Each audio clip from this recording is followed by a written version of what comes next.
ielts listening test. You will hear a number of different recordings, and you will have to answer questions on what you hear. There will be time for you to read the instructions and questions, and you will have a chance to check your work. All the recordings will be played once only. The test is in 4 parts. At the end of the test, you will be given 10 minutes to transfer your answers to the answer sheet. Now turn to Part 1.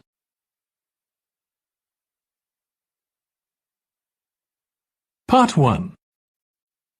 You will hear a woman phoning a friend to get information about a job agency. First, you have some time to look at questions 1 to 5.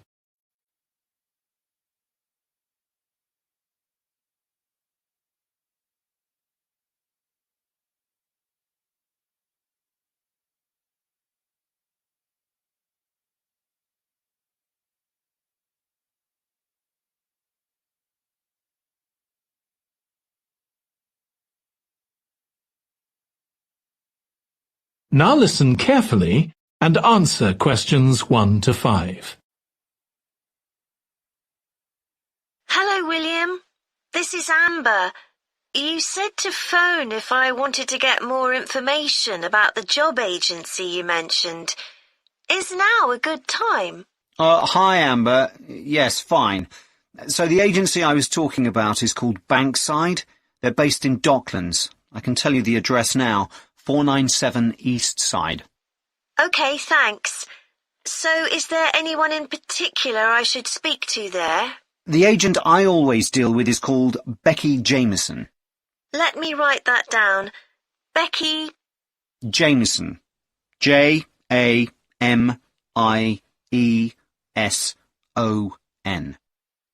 Do you have her direct line? Yes, it's in my contacts somewhere. Right, here we are. 07866 510 333. I wouldn't call her until the afternoon if I were you. She's always really busy in the morning trying to fill last-minute vacancies. She's really helpful and friendly, so I'm sure it would be worth getting in touch with her for an informal chat. It's mainly clerical and admin jobs they deal with, isn't it? That's right. I know you're hoping to find a full-time job in the media eventually, but Becky mostly recruits temporary staff for the finance sector, which will look good on your CV, and generally pays better too.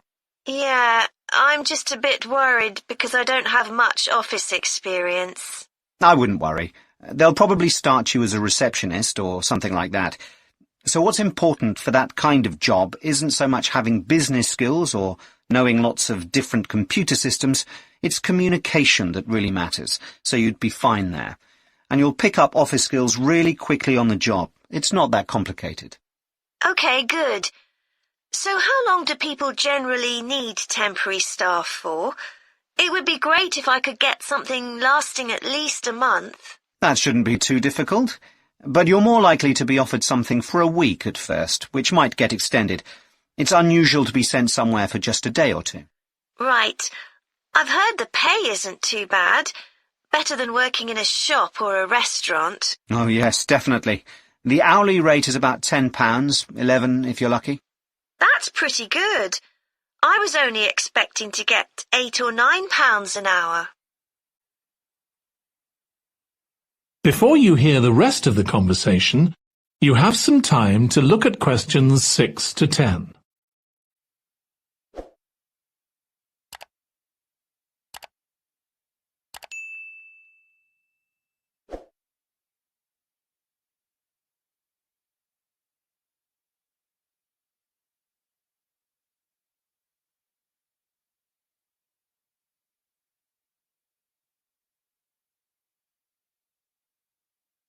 Now listen and answer questions 6 to 10. Do you want me to tell you anything about the registration process? Yes, please. I know you have to have an interview. The interview usually takes about an hour, and you should arrange that about a week in advance. I suppose I should dress smartly if it's for office work. I can probably borrow a suit from Mum. Good idea. It's better to look too smart than too casual. Will I need to bring copies of my exam certificates or anything like that? No, they don't need to see those, I don't think. What about my passport? Oh yes, they will ask to see that. OK. I wouldn't get stressed about the interview, though. It's just a chance for them to build a relationship with you, so they can try and match you to a job which you'll like. So there are questions about personality that they always ask candidates, fairly basic ones, and they probably won't ask anything too difficult, like what your plans are for the future. Hope not. Anyway, there are lots of benefits to using an agency. For example, the interview will be useful because they'll give you feedback on your performance so you can improve next time. And they'll have access to jobs which aren't advertised. Exactly. Most temporary jobs aren't advertised. And I expect finding a temporary job this way takes a lot less time. It's much easier than ringing up individual companies. Yes, indeed. Well, I think I've covered everything. That is the end of part 1. You now have 1 minute to check your answers to part 1.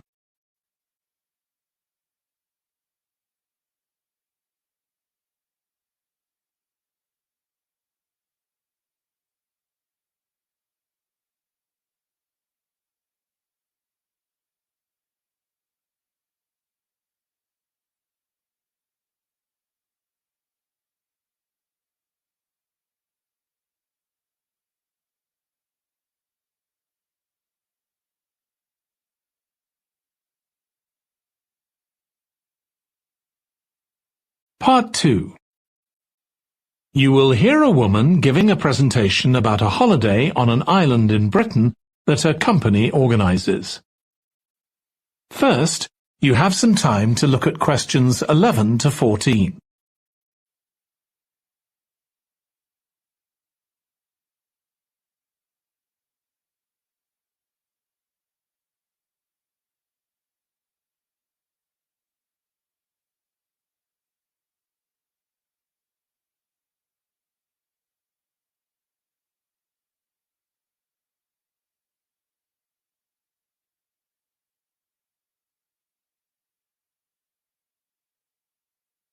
Now listen carefully and answer questions 11 to 14. Good morning. My name's Erica Matthews, and I'm the owner of Matthews Island Holidays, a company set up by my parents. Thank you for coming to this presentation, in which I hope to interest you in what we have to offer. We're a small family-run company, and we believe in the importance of the personal touch. So we don't aim to compete with other companies on the number of customers. What we do is build on our many years' experience, more than almost any other rail holiday company, to ensure we provide perfect holidays in a small number of destinations, which we've got to know extremely well. I'll start with our 6-day Isle of Man holiday. This is a fascinating island in the Irish Sea, with Wales to the south, England to the east, Scotland to the north, and Northern Ireland to the west. Our holiday starts in Heysham, where your tour manager will meet you. Then you'll travel by ferry to the Isle of Man. Some people prefer to fly from Luton instead, and another popular option is to go by train to Liverpool and take a ferry from there. You have 5 nights in the hotel, and the price covers 5 breakfasts and dinners, and lunch on the 3 days when there are organised trips. Day 4 is free, and most people have lunch in a cafe or restaurant in Douglas.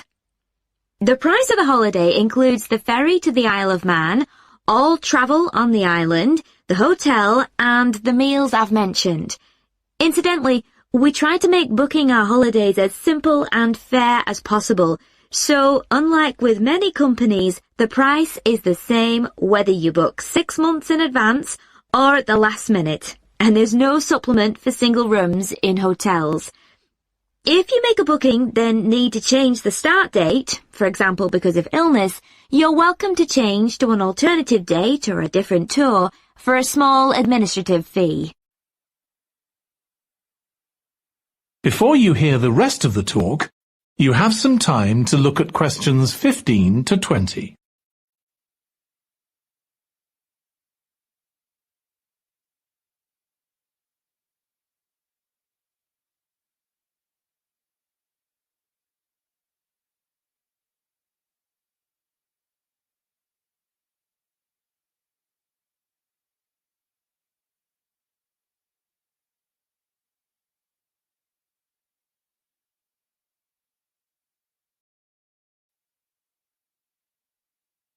Now listen and answer questions 15 to 20.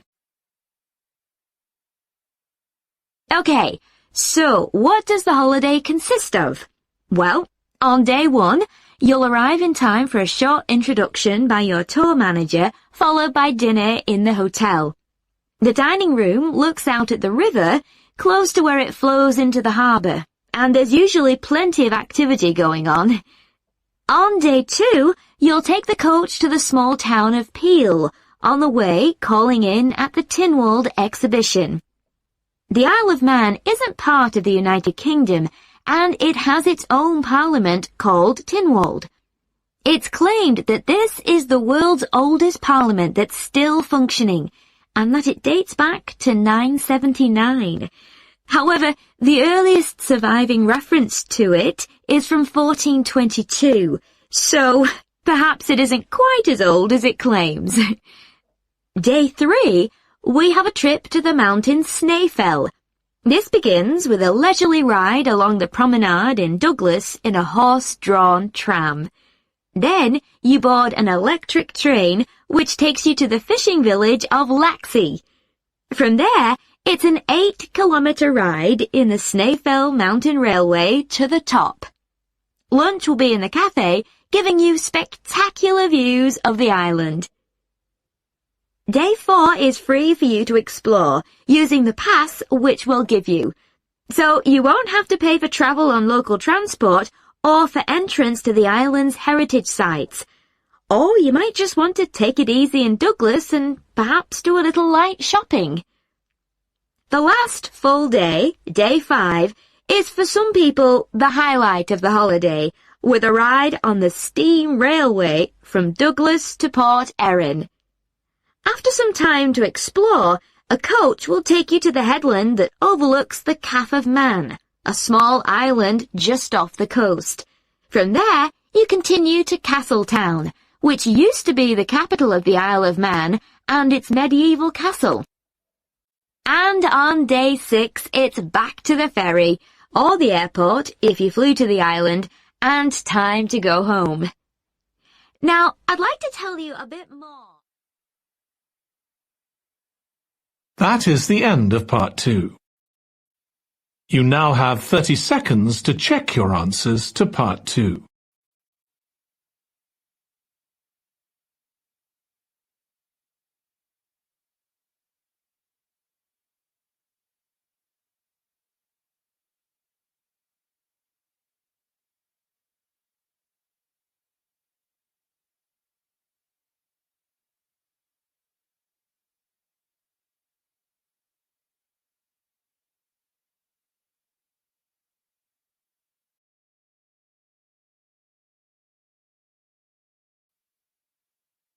Part 3. You will hear 2 psychology students discussing the effects of the order in which the children in a family are born. First, you have some time to look at questions 21 to 26.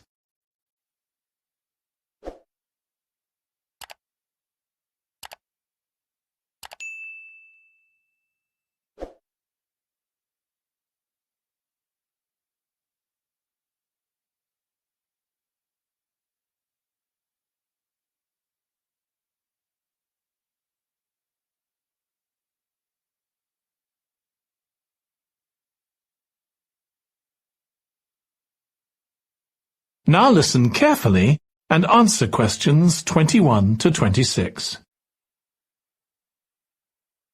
Ed, how are you getting on with the reading for our presentation next week? Well, okay, Ruth, but there's so much of it. I know. I hadn't realised birth order was such a popular area of research. But the stuff on birth order and personality is mostly unreliable. From what I've been reading, a lot of the claims about how your position in the family determines certain personality traits are just stereotypes, with no robust evidence to support them. OK, but that's an interesting point. We could start by outlining what previous research has shown. There are studies going back over 100 years. Yeah, so we could just run through some of the typical traits. Like the consensus seems to be that oldest children are generally less well-adjusted because they never get over the arrival of a younger sibling. Right, but on a positive note, some studies claim that they were thought to be good at nurturing. Certainly in the past, when people had large families, they would have been expected to look after the younger ones. There isn't such a clear picture for middle children, but one trait that a lot of the studies mention is that they are easier to get on with than older or younger siblings. Generally eager to please and helpful, although that's certainly not accurate as far as my family goes. My middle brother was a nightmare, always causing fights and envious of whatever I had. As I said, none of this seems to relate to my own experience. I'm the youngest in my family, and I don't recognise myself in any of the studies I've read about. I'm supposed to have been a sociable and confident child who made friends easily, but I was actually terribly shy. Really? That's funny. There have been hundreds of studies on twins, but mostly about nurture versus nature. There was one on personality which said that a twin is likely to be quite shy in social situations because they always have their twin around to depend on for support. My cousins were like that when they were small. They were only interested in each other and found it hard to engage with other kids. They're fine now, though. Only children have had a really bad press. A lot of studies have branded them as loners who think the world revolves around them because they've never had to fight for their parents' attention. That does seem a bit harsh. One category I hadn't considered before was children with much older siblings. A couple of studies mentioned that these children grow up more quickly and are expected to do basic things for themselves, like getting dressed. I can see how that might be true, although I expect they're sometimes the exact opposite, playing the baby role and clamouring for special treatment. Before you hear the rest of the discussion, you have some time to look at questions 27 to 30.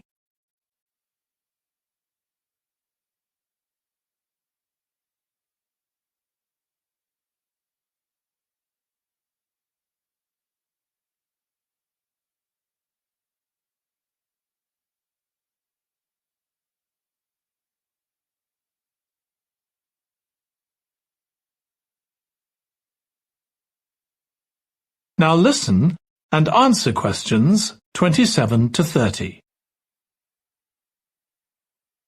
What was the problem with most of these studies, do you think?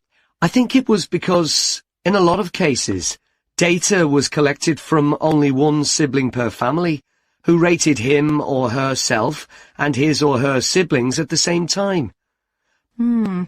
Some of the old research into the relationship between birth order and academic achievement has been proved to be accurate, though. Performances in intelligence tests declined slightly from the eldest child to his or her younger siblings. This has been proved in lots of recent studies. Yes, although what many of them didn't take into consideration was family size. The more siblings there are, the likelier the family is to have a low socio-economic status, which can also account for differences between siblings in academic performance. The oldest boy might be given more opportunities than his younger sisters, for example. Exactly. But the main reason for the marginally higher academic performance of oldest children is quite surprising, I think. It's not only that they benefit intellectually from extra attention at a young age, which is what I would have expected. It's that they benefit from being teachers for their younger siblings by verbalizing processes. Right. And this gives them status and confidence, which again contributes in a small way to better performance. So, would you say sibling rivalry has been a useful thing for you? I think so. My younger brother was incredibly annoying, and we fought a lot, but I think this has made me a stronger person. I know how to defend myself. We had some terrible arguments, and I would have died rather than apologise to him. But we had to put up with each other, and most of the time we coexisted amicably enough. Yes, my situation was pretty similar. But I don't think having two older brothers made me any less selfish. I was never prepared to let my brothers use any of my stuff. That's perfectly normal, whereas sometimes... That is the end of part 3. You now have 30 seconds to check your answers to part 3.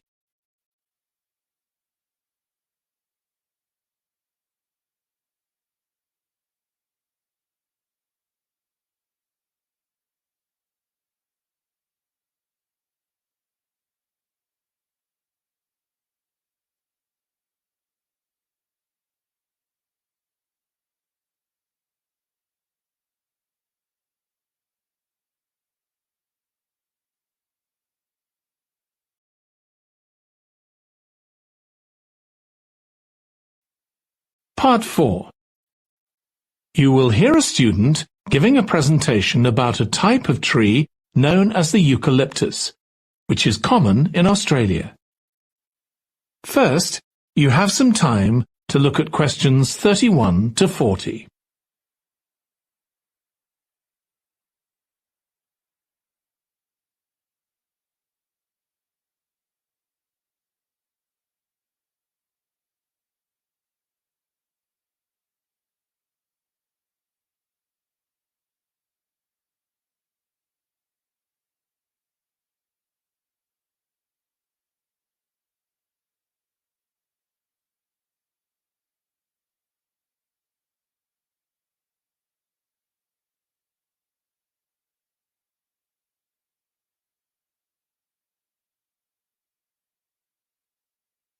Now listen carefully and answer questions 31 to 40. Today, I'm going to talk about the eucalyptus tree. This is a very common tree here in Australia, where it's also sometimes called the gum tree. First, I'm going to talk about why it's important. Then I'm going to describe some problems it faces at present. Right, well, the eucalyptus tree is an important tree for lots of reasons. For example, it gives shelter to creatures like birds and bats, and these and other species also depend on it for food, particularly the nectar from its flowers. So it supports biodiversity. It's useful to us humans too, because we can kill germs with a disinfectant made from oil extracted from eucalyptus leaves. The eucalyptus grows all over Australia, and the trees can live for up to 400 years. So it's alarming that all across the country, numbers of eucalyptus are falling because the trees are dying off prematurely. So, what are the reasons for this? One possible reason is disease. As far back as the 1970s, the trees started getting a disease called Mundula yellows. The tree's leaves would gradually turn yellow, then the tree would die. It wasn't until 2004 that they found the cause of the problem was lime, or calcium hydroxide, to give it its proper chemical name, which was being used in the construction of roads. The lime was being washed away into the ground and affecting the roots of the eucalyptus trees nearby. What it was doing was preventing the trees from sucking up the iron they needed for healthy growth. When this was injected back into the affected trees, they immediately recovered. But this problem only affected a relatively small number of trees. By 2000, huge numbers of eucalyptus were dying along Australia's east coast of a disease known as bell miner-associated dieback. The bell miner is a bird, and the disease seems to be common where there are high populations of bell miners. Again, it's the leaves of the trees that are affected. What happens is that insects settle on the leaves and eat their way round them, destroying them as they go, and at the same time they secrete a solution which has sugar in it. The bell miner birds really like this solution, and in order to get as much as possible, they keep away other creatures that might try to get it. So these birds and insects flourish at the expense of other species, and eventually so much damage is done to the leaves that the tree dies.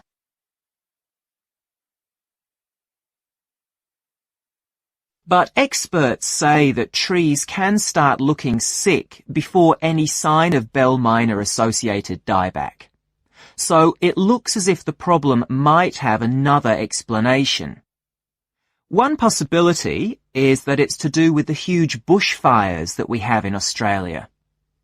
A theory proposed over 40 years ago by ecologist William Jackson is that the frequency of bushfires in a particular region affects the type of vegetation that grows there. If there are very frequent bushfires in a region, this encourages grass to grow afterwards, while if the bushfires are rather less frequent, this results in the growth of eucalyptus forests. So why is this? Why do fairly frequent bushfires actually support the growth of eucalyptus? Well, one reason is that the fire stops the growth of other species which would consume water needed by eucalyptus trees. And there's another reason. If these other quick-growing species of bushes and plants are allowed to proliferate, they harm the eucalyptus in another way by affecting the composition of the soil and removing nutrients from it. So some bushfires are actually essential for the eucalyptus to survive as long as they are not too frequent.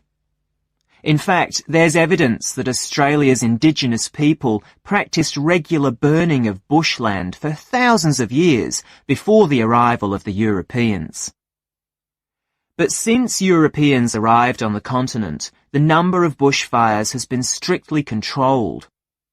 Now, scientists believe that this reduced frequency of bushfires to low levels has led to what's known as dry rainforest, which seems an odd name as usually we associate tropical rainforest with wet conditions. And what's special about this type of rainforest? Well, unlike tropical rainforest, which is a rich ecosystem, this type of ecosystem is usually a simple one. It has very thick, dense vegetation, but not much variety of species. The vegetation provides lots of shade, so one species that does find it ideal is the bell miner bird, which builds its nests in the undergrowth there. But again, that's not helpful for the eucalyptus tree. That is the end of part 4. You now have 1 minute to check your answers to part 4.